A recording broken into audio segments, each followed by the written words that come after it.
President Trump today responded to questions about the FBI pre-dawn raid of former campaign manager Paul Manafort's home last month. He called the move, talk about constraint, he called the move surprising. Mr. President, was it appropriate for the FBI to raid the home of Paul Manafort pre-dawn? I thought it was a very, very strong signal or whatever. I thought it was a very, they do that very seldom. So I was surprised to see it.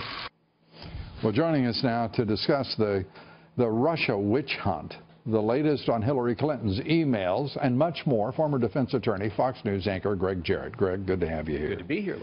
The president, clearly, being very careful with his words. But this was it was sort of a tin-horn, two-bit move on the part of the special counsel. It was exactly that. It was an effort to try to instill fear and intimidate Paul Manafort. I wouldn't be surprised if his defense attorneys really went after the FBI and the special counsel for this raid. They allegedly seized some documents that are completely privileged and protected, the attorney-client privilege and work product communications. So, the FBI and the special counsel could get spanked over this thing, but clearly a federal judge signed off on it. I really wonder why, since he was cooperating in providing them with information. Well, the Senate Judiciary Committee pushing it, even though he appears and produces, but that obviously was considered by them. Yeah, I think the president's point today was that this is a guy who, yes, I've known for years, but he worked briefly on the campaign in a very narrow focus, get me delegates at the convention. So this raid may have nothing whatsoever to do with President Trump and Russian alleged collusion. It may have everything to do with some of the questionable business transactions and real estate dealings that Paul Manafort has had for a great many years, and failing to register as a foreign agent, which he did belatedly, generally not a prosecutable crime.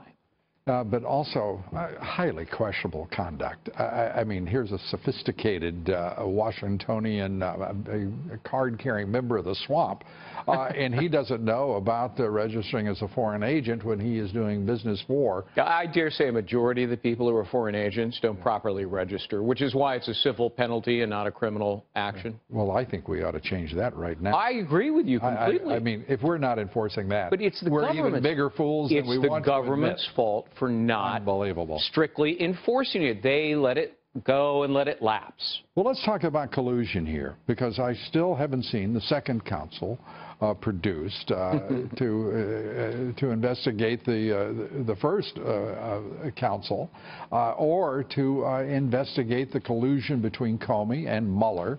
We're just not seeing. There was an interesting development today, but I'll get to that in a minute. First, on that collusion. Yeah, look, there should be a second special counsel. The House Judiciary Committee is demanding to look at Hillary Clinton, reopen the investigation into pay-to-play, potentially, as well as what clearly seems to be a violation of the Espionage Act and mishandling classified documents. They need to investigate Comey, for example. I mean, look, Comey took home 7 presidential documents. That's theft of government property. Now, he thinks he's justified. I got news for him. He also thinks he's very cute. Oh, he does, and clever. But he's not. They need to investigate him and Loretta Lynch, who, according to Comey, asked him to lie about the investigation. And did she also promise, as has been reported? We should point out he acquiesced in that report. Oh, I know. Why would you go along with it and then in the same breath say, well, the reason I took the power away from her was because I was suspicious of her, but I lied for her.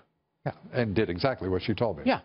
Yeah, he's a complicated personality, I think, is the way they would render that. Well, intellectually twisted might be a better way to put it. Yeah, and really not enough intellect there to be intellectual, I think. Well, if you just look at his decision on the Clinton emails, it makes no legal sense. And he was a U.S. attorney, for goodness sakes. And by the way, I didn't hear anybody in the Justice Department and under President Obama saying, oh, no, Mr. Director, you're wrong. That's wrong. This isn't the way the system works. This is the way it works. Makes you wonder if the fix was in, doesn't it, Yeah, Lou? really, not really. I know the fix. You know the fix was in. I know the fix. So does everyone watching this broadcast and listening to it.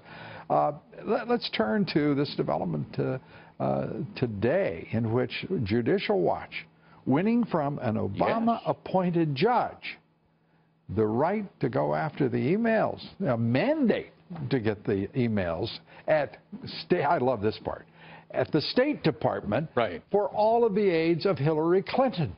I've never seen the likes of it. You could have knocked me over with a feather. You know, there's no lack of stupidity among public officials in government, and especially at the Obama State Department when Hillary Clinton was presiding. Look, the judge scolded the State Department, saying, are you kidding? You looked at outside sources. You never looked at your own government server, for goodness sakes.